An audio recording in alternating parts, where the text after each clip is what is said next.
Hello YouTube land, what's up? It's Nate with Runners Mobile Barbershop, and we are back with another video.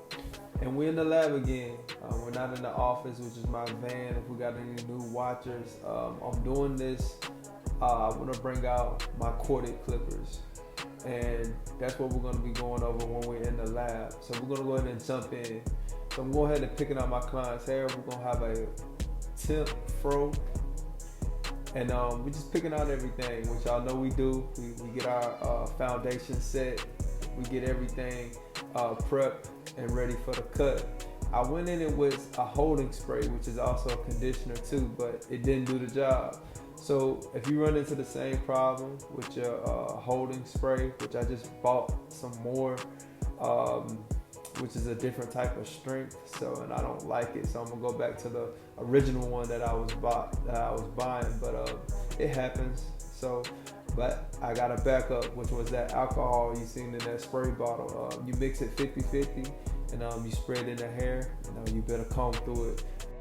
I usually use witch hazel, but that was in my shop, so I used what was close to me, and that's what this thing all about. Using what you got, man. You don't need a lot of tools to come out with a great cut. You just need the skills. So we're going ahead and cleaning out that first guideline. We're taking it easy. We're not pressing hard to create a hard guideline, but we're just trying to clean it out and get it as bald as we can, definitely down on the bottom part, but we're lifting up as we get close to that line slightly, so we can be gentle when it comes to that first bald guideline. And any bald guideline that you put in, that's what you want to do. We got that Masters, the corded Masters, and we got that blade cracked, as you seen, to the second lever. And we're gonna go up a half an inch, not a full inch. So this is going to allow us to focus on that bottom part of our guideline. Then we're going to close it up. We're going to go ahead and get rid of it because we got that contrast from where it's dark up top, and so it hits off of that bottom part. So we're able to take that bald guideline out better. Otherwise, you can do it both ways. You can leave it. Some people just leave it and go on to the next step, but I'd rather go ahead and take it out while I got that contrast to the darker part, into that part. It makes you see it easy. It shows up. We're gonna go ahead and hit that lever all the way open, going up the full inch now. Now this is one guideline. I just broke it in half in order to knock out that ball guideline in a better sense. And we're gonna always come back in details. We'll go back over it again, but doing it this way just ensures that that bottom panel is as blended as possible. And then we want to flick up our wrist. We want to make sure that we're not only moving it up, but we're bringing it back towards us slightly. Even if you're doing it in an exaggerated motion, as you get up to the longer hair, you will have to exaggerate that flick a little bit more, other than when you're in the shorter amount of hair. You can do it just really quick, a little slight flick up like that, as you can see. So I'm beginning to exaggerate my flick out even more because I'm getting into darker hair, and so it's necessary. You do not want to take out the darkness of the hair. You want to finesse it. You want to keep it, if that makes sense. You want to keep as much as possible and hit as much as possible as necessary in order to just create that nice transition of the blend. And we're up in the longer hair now with the one guard lever open, and I'm making sure that I'm flicking my wrist back. I'm curling it back, and I'm going slow because it's sped up. So if it's sped up and it's still slow, so that lets you know how much I'm taking my time. Have that 2 guard on, lever closed, taking my time. When I'm hitting hair, you see it coming off. You want to watch how much hair is coming off and how it's coming off. That lets you understand that muscle memory into, like, if you ever want to freehand and do it that way, you'll do it in the same way as if you had that 2 guard on. A guard is exactly what a guard is. It helps you not go further than what you need to. The biggest takeaway though, you want to follow through with your clipper coming back to you, a sweep motion back to you. All right, we found the zero guard, and that's what I call it. That's my method. I call it finding the zero guard. This is the most important guard, in my opinion. This is what I'm trying to find every time I go for the fade, because this is gonna bring it all together. So you take care of the bottom, you take care of the top, you find that zero guard, and you bring it all together. And I'm still using that sweep motion, but it's slight. It's real slight. It's not exaggerated. I'm only really exaggerated when I get on that longer hair, but hair is short enough to where a short flick, it does the job. And so you just want to take your time. You just want to redirect, like you see me doing it, the way that hair is growing, and you just want to finesse that middle area just to bring it all together, man, and make it look nice. This is my favorite part. This is my favorite part about a fade, is finding that zero guard and bringing it all together. I just clicked it open so I can move a little bit farther up and still using my flick out motion and just moving it. The masters, you can hear the hair clicking through the blades, and so I do my adjustments based off of how much hair I hear going through that blade. So it's just the indicator in which makes fading that much better, easier, and just simple to make sure that you're going through the levels and bringing it all together. Quick takeaway for fading: get through your system. Be persistent with whatever system you pick. Don't spend a lot of time on that first round, because you're gonna line it up and that fade is gonna pop. Then you can go back and really get the details in with a clean lineup and fresh eyes. Now, if you still feel like it's taking you too long or that fade's not coming out right, you need to check your blades. Your blades may be dull. If you're using cordless, you need to check your battery, your motor. All of that could be getting weak, and it's time for an upgrade. All right, we're gonna comb out that hangover before we get ready and trim it down.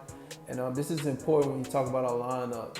It don't matter how long the lineup is, you'll see people, with a 2 on the top, and you'll see the barber go in with a 1 open, or push that lever down just a little bit, just to get it light around the lineup area, so that lineup will last a little longer. And then if the client so happens to like brush his hair or comb his hair, it's still gonna be a line there.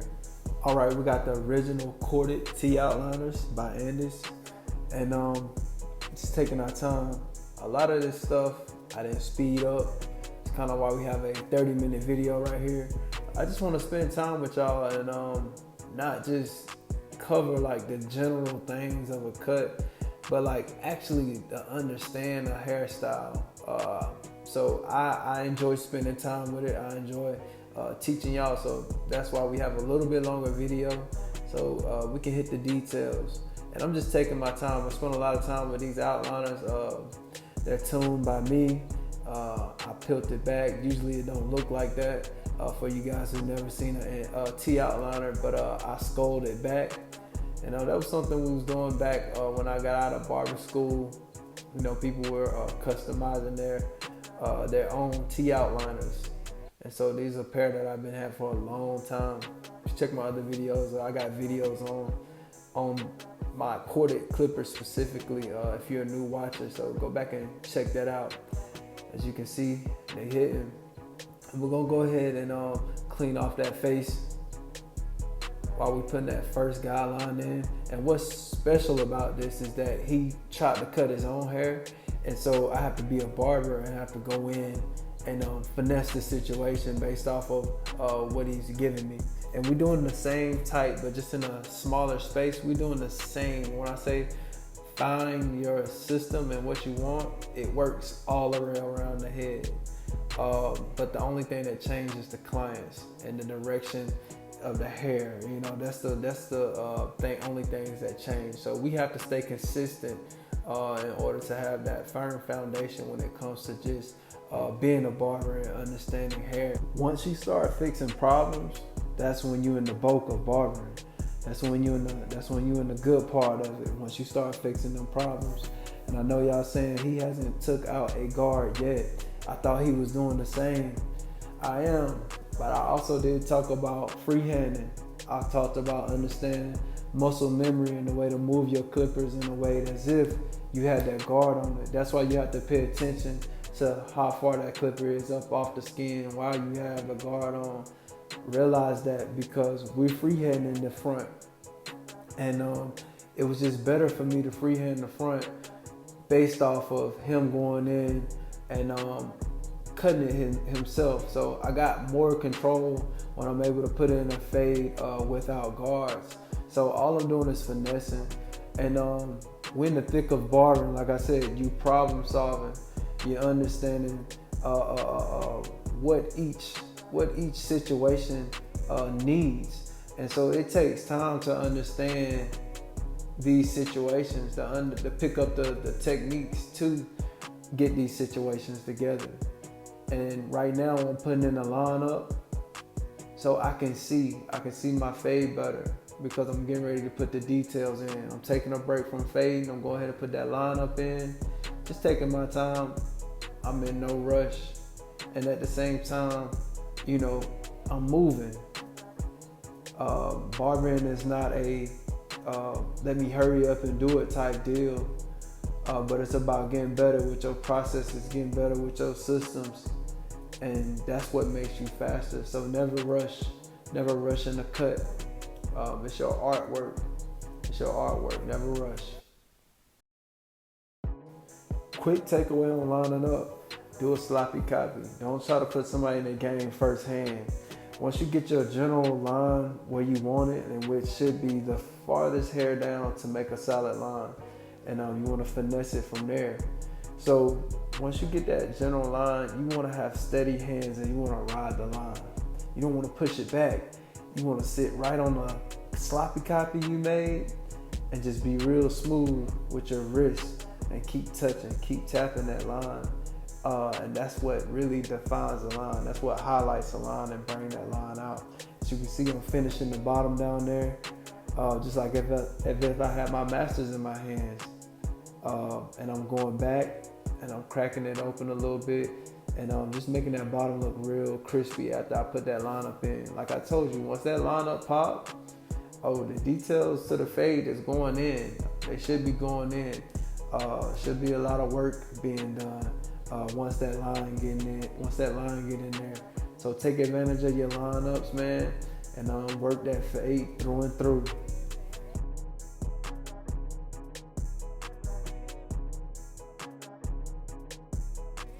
All right, we're about to do the same thing on the other side. We just got to finesse. As you can see, I didn't do that. He did that little guideline, that dark guideline you see. So I'm doing the same thing on this side that I done on the other side, and that's just finessing the situation. So while I do that, let's get into some word. And we'll be in Philippians chapter 4, verses 11 through 13. 11. Not that I speak in respects of want, for I have learned in whatsoever state I am therewith to be content. 12. I know both how to be abased and I know how to be abound. Everywhere and in all things I am instructed both to be full and to be hungry, both to abound and to suffer need. 13. I can do all things through Christ which strengthens me. All right, let's get into a little background. So this is Paul's letter to the Philippians. Philippi is the first community started in Eastern Europe. Paul faced a lot of resistance by, letting people know Jesus is the true king of the world. As Paul moved on from Philippi, the people that he, teached got the same resistance from, the higher ups, the government, about Jesus being the true king. So Paul, from one of his many imprisonments, sent this letter after the Philippians sent one of their members, Andis, with the financial gift, to support Paul in his imprisonment.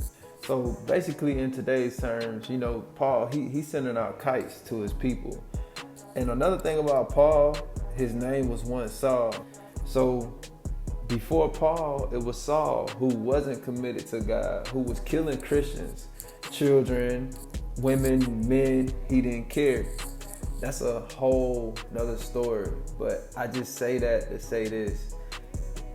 To God, it doesn't matter what's behind you. He only wants your obedience today. So verse 13, I can do all things through Christ who strengthens me. That is a very popular verse. But most don't know, if you read a couple verses behind it and understand the story and who Paul really is, it's much more meaning if you understand that, other than just saying, I can do all things through Christ who strengthens me. So Paul starts out saying, not that I speak in the respects of want. So Paul, his ability to be content despite the circumstances, assures us that his joy, his real joy, in verse 10, which I didn't read, he said, but I rejoice in the Lord greatly. And he's basically saying, like, I didn't need the financial help, but I appreciate y'all, but I rejoice in the Lord. That's where my strengths come from. I can do all things. And we talking about somebody, Saul to Paul. It's not no overnight stuff or something that's learned in the classroom, but through his struggles, many of his experiences in life has made him this way. And you'll see somebody like, oh, nobody was there for me. And we got to understand that the humans that we're around is not God. We need to worship the right person, and that's God. That's where we find that contentment and understanding that Paul is speaking about right here, or else we'll continuously be let down by people who are human just like us. And we let down people, but it just seems to be such a magnifying glass when somebody lets you down, but you not understanding the small things that you do to let other people down too as well. So we got to give each other grace. We have to. In verse 12, it says, I am instructed to be both full and to be hungry, both to abound and to suffer need. This stands out to me. I have this highlighted in my Bible because sometimes I feel like that most of the time people want to just abound. They want to have all the answers for everything. They don't want to suffer need, or they don't want to be vulnerable to needing help. And that slows us down, because in life, we're gonna be, when I read it, that's why I stood out. It's like, I'm abounding in this area, but I suffer need in this area. And I don't believe I'll never not, or any one of y'all listening, not be suffering need. So we can't just be so up on abounding and being the boss man or the boss lady, but we have to understand that it's a time and a place to pull out your bossness. And that's not in every level, and that's not trying to hide your weakness and trying to be all power like God is. That's why we have to submit. And so we have to be okay with what Paul is talking about right here, to understand I'm strong over here, but I suffer need over here, and to bring it together in one and submit to God and continue to be in balance. So that's where the balance comes from. It's the understanding that I'm going to always be suffering in need, and I'm going to be abounding in some places. And that's what makes you great, that where you suffer need, it's like you're abounding as well, because you're okay with that suffering and need. You submit to God right there, and He fills in that gap. Understand what I'm saying? Because we all are gifted in some places. We all abound in most places. We don't need help. It ain't nothing to talk about. But where the need is, where we're suffering in need, that's what we need to talk about. That's what we need to be on. And so you'll see people giving this big front as if they have it all under control. They're abounding and they know all the answers. But behind closed doors, they crying, they in pain. When you suffer in need, that needs to be let out. That needs to be exposed so you can get back in balance and you can be at peace with knowing that it's okay to be in need. It's okay to ask for help. It's okay to not have it all together. So in conclusion, bring that suffering and your need to God. So where you're already abounding can come together as one, because God will make your suffering and your need abound. So submit to God and start living a wonderful life. In Jesus' name I pray. Amen. All right, we're going to get back into the cut. I went over a little bit, but no time spent with God is in vain. When you're going through that word, it's not in vain. And God sees you, and he loves when you in his word. He loves when you spending time with him. So get that relationship with him, man. All right, you see me wipe the skin and the hairline down with alcohol on the neck strip. You can also use a little bit of Holton spray too after that, just to bring those overhanging hairs down over the line. So when he goes to comb, or if you got another type of cut brush, the hairlines won't fall over the lineup, which is making it look like you don't have a lineup. So it's all about the details, and that's what lining up is you just going through and making sure that you have everything laid down or picked out or combed over, and making sure that that hairline is stable. You know, sometimes you can see, definitely with beginner barbers, they have like a shaky lineup, and that just comes from not taking your time and just being smooth with your clippers, letting the clippers ride on that line, and continue consistently combing through the hair and making sure you have no hangovers. So it takes practice. It may take you a little longer at first trying to put the details in, but it's worth it, and your client will definitely appreciate it. And some key things, takeaway of skills that we did.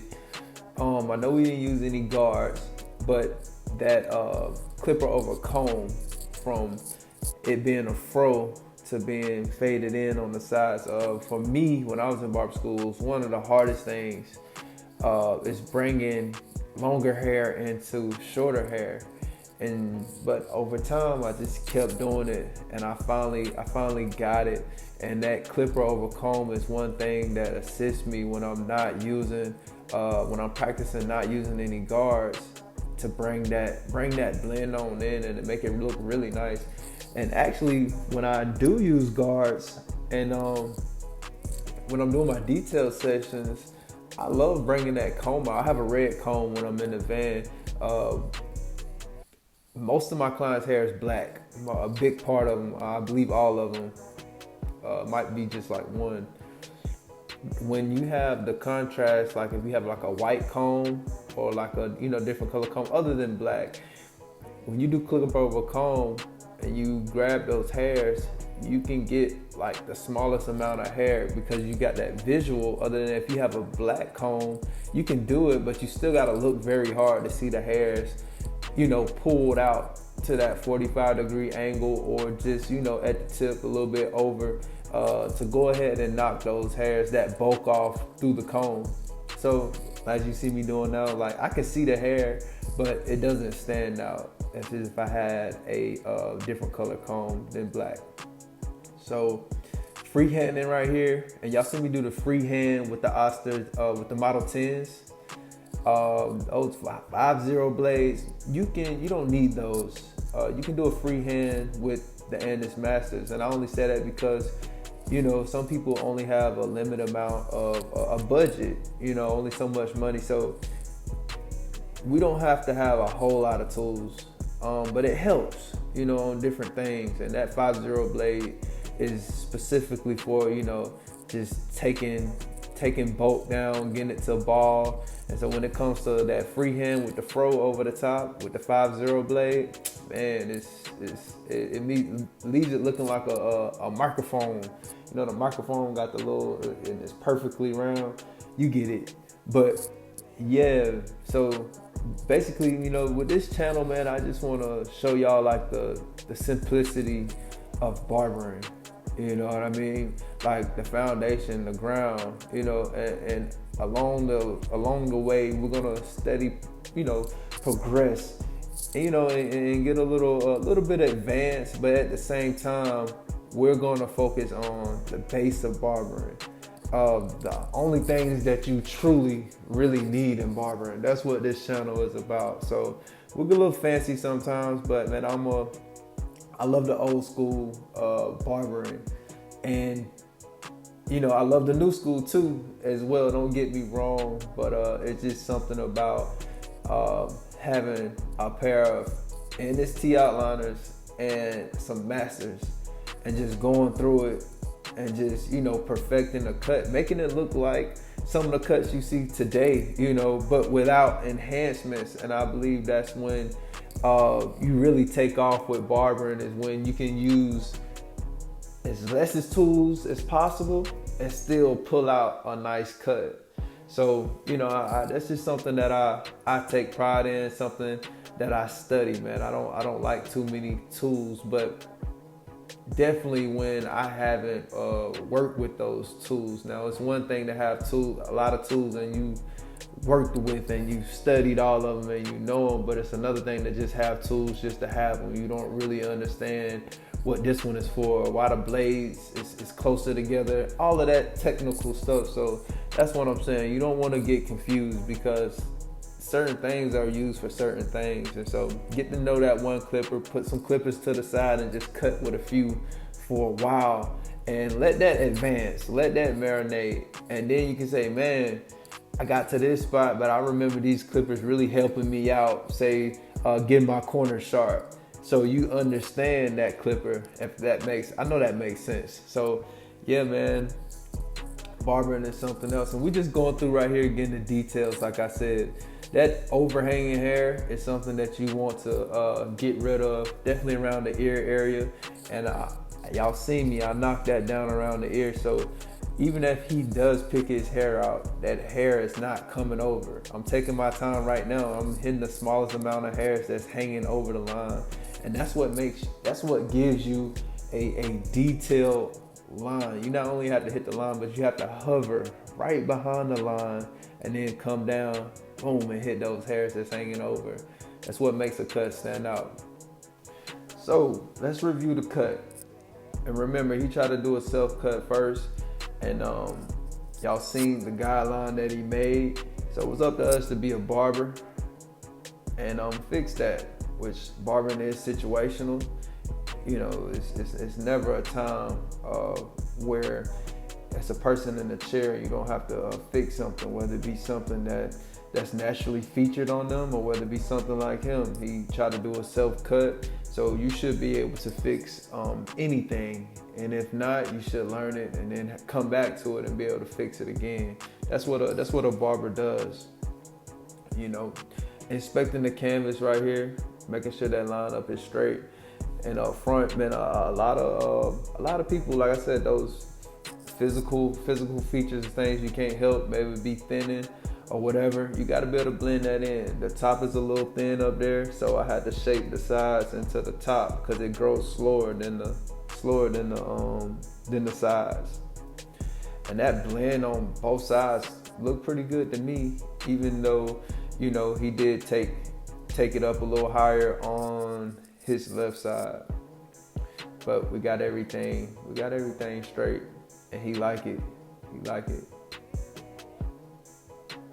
So yeah, man, hey, keep those clippers clean, keep those blades sharp and oiled, y'all. Hey, I love y'all. God bless y'all. Hey, I appreciate y'all so much. Just for listening to me, just for listening. It's an honor.